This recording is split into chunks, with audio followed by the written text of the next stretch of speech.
दोस्तों मेरा नाम है सुनील और आप देख रहे हैं अपना लोकप्रिय YouTube चैनल जिसका नाम है सुनील जसवाल विवलोफाइल।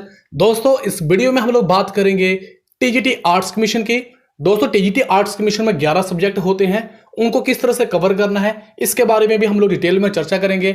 लेकिन इससे पहले अगर अभी तक आपने इस चैनल को सब्सक्राइब नहीं किया है तो चैनल को सब्सक्राइब कर ले, क्योंकि चैनल को सब्सक्राइब करना बिल्कुल फ्री है। और दोस्तों बेल आइकन को भी प्रेस कर ले ताकि कोई भी वीडियो अपलोड हो तो उसकी नोटिफिकेशन आप तक पहुंच सके।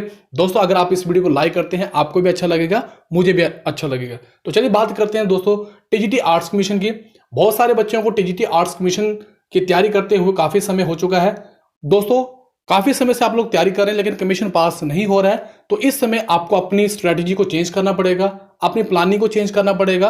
और दोस्तों अगर आप लोग स्टार्टिंग कर रहे हैं, पहली बार कमीशन देना चाहते हैं, तो आपको इस बारे में इसका नॉलेज होना जरूरी है कि किस तरह से पढ़ाई करनी है। दोस्तों बहुत सारे बच्चे ऐसे हैं, पढ़ते भी बहुत ज्यादा है लेकिन फिर भी उनका कमीशन पास नहीं हो रहा है। क्या वो गलत कॉम्बिनेशन के साथ पढ़ रहे हैं, क्या उनको जो पढ़ना चाहिए वो पढ़ रहे हैं, क्या वो ज्यादा पढ़ रहे हैं या कम पढ़ रहे हैं, इन सभी क्वेश्चंस को हम लोग यहाँ पे डिस्कस करेंगे। लेकिन सबसे पहले बात करते हैं जो टीजीटी आर्ट्स कमीशन में 11 सब्जेक्ट हैं उनको किस तरह से पढ़ना है। दोस्तों सबसे पहले बात करें तो हिस्ट्री और पॉलिटिकल साइंस। दोस्तों यहाँ पे पहले हम लोग सब्जेक्ट जो 11 सब्जेक्ट हैं उनको देख लेते हैं। History, political science, economics, geography, psychology, science, English, Hindi, HPG के, रीजनिंग और करंट अफेयर, इस तरह से ये 11 सब्जेक्ट बनते हैं। दोस्तों अब बात करते हैं कि आपने इन सब्जेक्ट को किस तरह से कवर करना है।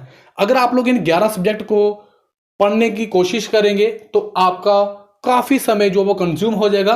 आपने स्मार्ट वे में स्टडी करनी है, पर करनी किस तरह से है, ये यहाँ पे सबसे बड़ा इंपॉर्टेंट क्वेश्चन है। बहुत सारे बच्चे ऐसे हैं कि वो सारे सब्जेक्ट कवर तो करते हैं लेकिन वो अच्छी तरीके से उनको कवर नहीं करते हैं। दोस्तों हर सब्जेक्ट का यहाँ पे वैल्यू बनता है, क्योंकि एचपीएसएससी जो है जो एग्जाम कंडक्ट करवाते हैं वो कहीं से भी क्वेश्चंस को पूछ लेते हैं और किसी भी सब्जेक्ट को वहां से ज्यादा प्रश्न पूछ लेते हैं। जैसे कि आप लोग 2020 की बात करें तो वहां पे हिस्ट्री के बहुत सारे क्वेश्चन जो थे वो पूछे हुए थे, लेकिन इससे पहले थोड़े कम थे। फिर कई बार ऐसा होता है कि पॉलिटिकल साइंस से ज्यादा पूछ लेते हैं। तो उन सभी सब्जेक्ट को कवर भी करें और अच्छे तरीके से कवर करें ताकि पेपर में आप लोगों को किसी भी प्रकार की परेशानी ना हो। और यहां पे हमने कॉम्बिनेशन भी देखना है। दोस्तों सबसे पहले बात करते हैं हिस्ट्री और पॉलिटिकल साइंस, इन दोनों सब्जेक्ट को आपने साथ में तैयार करना है। किस तरह से करना है दोस्तों, हिस्ट्री के जो कुछ टॉपिक्स हैं वो पॉलिटिकल साइंस में भी आ जाते हैं, और जब आप लोग इसके कॉम्बिनेशन में स्टडी करेंगे तो कहीं ना कहीं आप कंफ्यूज नहीं होंगे। बहुत सारे बच्चे ऐसे हैं जो हिस्ट्री के साथ जियोग्राफी को ले लेते हैं, जिसकी जियोग्राफी जो वो साइंस के साथ कोरिलेट करती है, लेकिन जब आप उसको हिस्ट्री को जियोग्राफी के साथ लेंगे तो कहीं ना कहीं आपको कंफ्यूजन क्रिएट होगी। तो इसलिए आपने उन्हीं सब्जेक्ट का कॉम्बिनेशन बनाना है जो कहीं ना कहीं आपको दूसरे सब्जेक्ट में भी हेल्पफुल हो। दोस्तों हिस्ट्री और पॉलिटिकल साइंस को आप लोग इकट्ठे ले लें, फिर आप लोग जियोग्राफी और साइंस को, जियोग्राफी के कुछ एक टॉपिक्स जो साइंस में आते हैं और साइंस के कुछ एक टॉपिक जो जियोग्राफी में आते हैं, तो इस तरह से आपने इनका कॉम्बिनेशन बनाना है। इसके बाद आप लोग इकोनॉमिक्स और साइको को साथ में ले लें। दोस्तों यहाँ पे इकोनॉमिक्स और साइकोलॉजी थोड़ा सा अलग हो जाता है, लेकिन इनको आपने इकट्ठे जो है तैयार करना है। अब बात करते हैं इंग्लिश की और हिंदी की। दोस्तों 2020 में इंग्लिश और हिंदी ने बहुत बड़ा रोल प्ले किया था।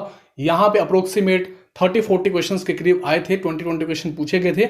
इंग्लिश को भी तैयार करना और हिंदी को भी तैयार करना बहुत ज़्यादा जरूरी है दोस्तों, क्योंकि ये लैंग्वेज है और लैंग्वेज को तैयार करना अपने आप में ही सबसे बड़ा चैलेंज होता है। और दोस्तों इसके बाद आप लोगों ने यहाँ पे 3 सब्जेक्ट लेने हैं, एचपीजी के, रीजनिंग और करंट अफेयर। ये मैंने 3 सब्जेक्ट का कॉम्बिनेशन इसलिए बनाया है दोस्तों। यहाँ पे अगर आप बात करें एचपीजी की, जिसमें कि आपके 20 से लेकर 25 के बीच में क्वेश्चन आते हैं, लेकिन रीजनिंग और करंट अफेयर के क्वेश्चन जो वो कम होते हैं। और यहाँ पे अगर आप देखें तो करंट अफेयर कहीं ना कहीं अनप्रिडिक्टेबल भी रहता है। नेशनल लेवल का जो करंट अफेयर पूछते हैं वो कहीं ना कहीं ठीक रहता है, लेकिन जब एचपीजी के करंट अफेयर आता है तो वहां पे थोड़ी सी प्रॉब्लम क्रिएट हो जाती है दोस्तों।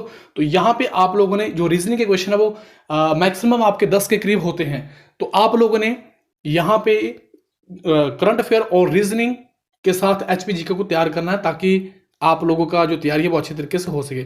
अब बात करते हैं हिस्ट्री के साथ पॉलिटिकल साइंस की। दोस्तों यहाँ पे कुछ इंपॉर्टेंट टॉपिक्स हैं, जैसे सिंधु घाटी सभ्यता, महात्मा बुद्ध के ऊपर, जैन धर्म के ऊपर, बौद्ध धर्म के ऊपर आ गया।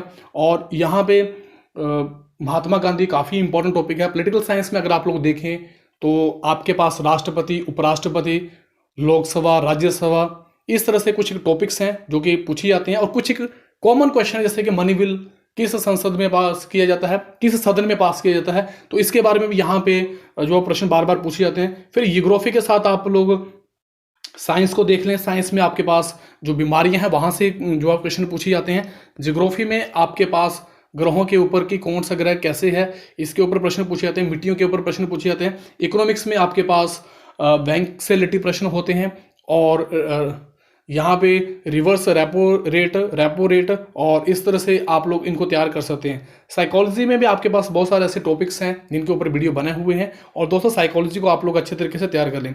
इंग्लिश में आपके पास पार्ट ऑफ स्पीच को इस बार तैयार करना पड़ेगा, क्योंकि पिछली बार जो इंग्लिश आई थी 2019 में, वहां पे जो प्रश्न पूछे गए थे वो वोकैबुलरी के ऊपर थे, लेकिन जो 2020 में इंग्लिश पूछी गई है वो बेसिक ग्रामर के ऊपर पूछी गई है। इसलिए आप लोगों को बेसिक ग्रामर जो अच्छे तरीके से तैयार करना पड़ेगा, और हिंदी को भी आप लोग हल्के में नहीं ले सकते हैं। यहां से भी काफी सारे प्रश्न पूछे जाते हैं, जैसे संज्ञा, सर्वनाम, विशेषण, तो बहुत सारे ऐसे प्रश्न यहां पे भी बनते हैं। एचपीजीके की बात करें तो एचपीजीके में आपके झरने हो गए, पर्वत हो गए, नदियां होगी, ये कुछ एक टॉपिक्स हैं जो आपको अच्छे तरीके से तैयार करने पड़ेंगे।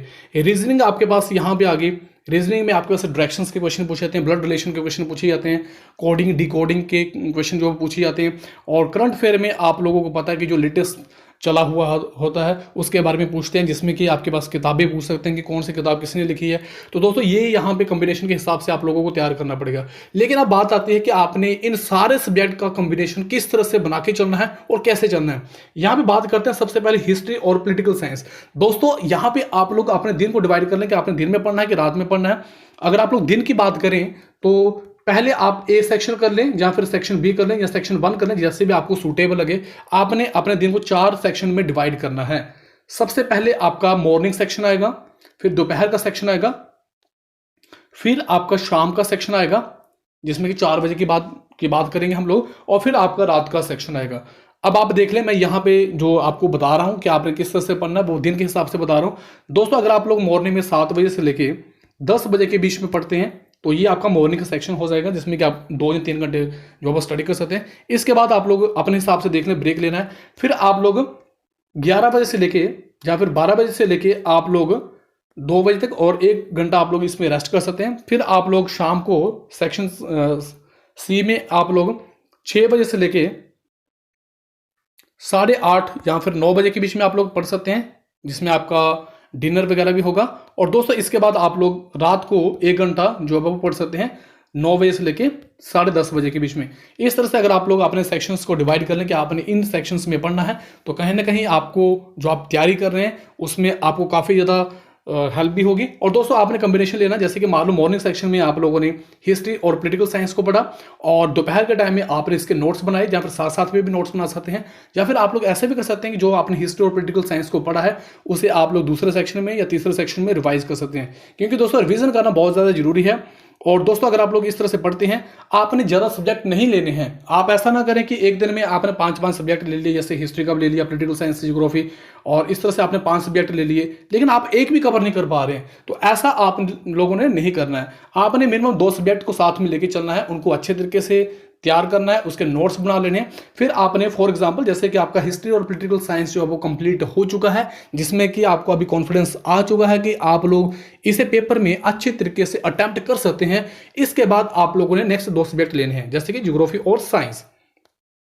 जब आप ज्योग्राफी और साइंस को लेंगे दोस्तों, उसमें आपने मिनिमम 1 घंटा या 2 घंटा इन दोनों सब्जेक्ट के लिए निकालना है, ताकि ये इनकी रिवीजन हो सके। जब आप ज्योग्राफी और साइंस को निकाल रहे हैं, जैसे मान लो इस सेक्शन में भी आपने ज्योग्राफी और साइंस को पढ़ा, बी सेक्शन में भी आपने इसको पढ़ा, सी सेक्शन में भी आपने इसी सब्जेक्ट को पढ़ा, और जो आपके पास डी सेक्शन होगा, जो कि लास्ट सेक्शन होगा, उसमें आप लोग हिस्ट्री एंड पॉलिटिकल साइंस को रिवाइज कर सकते हैं। जब दोस्तों आप लोग इस कॉम्बिनेशन के साथ पढ़ेंगे तो आपके सारे सब्जेक्ट जो है वो कवर हो जाएंगे। फिर मान लो आपको ये भी सेक्शन जो कंप्लीट हो चुके हैं, ये सब्जेक्ट कंप्लीट हो चुके हैं, इसके बाद आप लोग नेक्स्ट सब्जेक्ट जो है पकड़ सकते हैं। दोस्तों जब आप इस तरह से पढ़ेंगे तो आपके सारे सब्जेक्ट जो है कवर हो जाएंगे। और दोस्तों यहाँ पे सबसे इंपॉर्टेंट चीज ये भी है, आप थोड़ा सा यहाँ पे जो हमारी एनालिसिस होती है उसे भी आप लोग देख लें। जैसे दोस्तों यहाँ पे हिस्ट्री और पॉलिटिकल साइंस में से हिस्ट्री के ज्यादा क्वेश्चन पूछे जाते हैं, तो आप लोगों ने ज्यादा टाइम जो हिस्ट्री पे स्पेंड करना है। पॉलिटिकल साइंस हो गया। दोस्तों यहाँ पे आप बात करें ज्योग्राफी और साइंस में, तो साइंस में 10 क्वेश्चन पूछे जाते हैं। टीजीटी आर्ट्स में मैक्सिमम 10 क्वेश्चन हो सकते हैं। अगर बड़ा ही बहुत ज़्यादा क्वेश्चन पूछ ले तो 11 या 12 हो सकता है, इससे ज़्यादा प्रश्न नहीं होंगे। लेकिन अगर आप बात करें ज्योग्राफी की तो इसमें ज़्यादा क्वेश्चन पूछे जाएंगे, इसलिए आप लोगों ने उस सब्जेक्ट के ऊपर ज़्यादा टाइम देना है जिसमें कि ज़्यादा क्वेश्चन बनते हैं।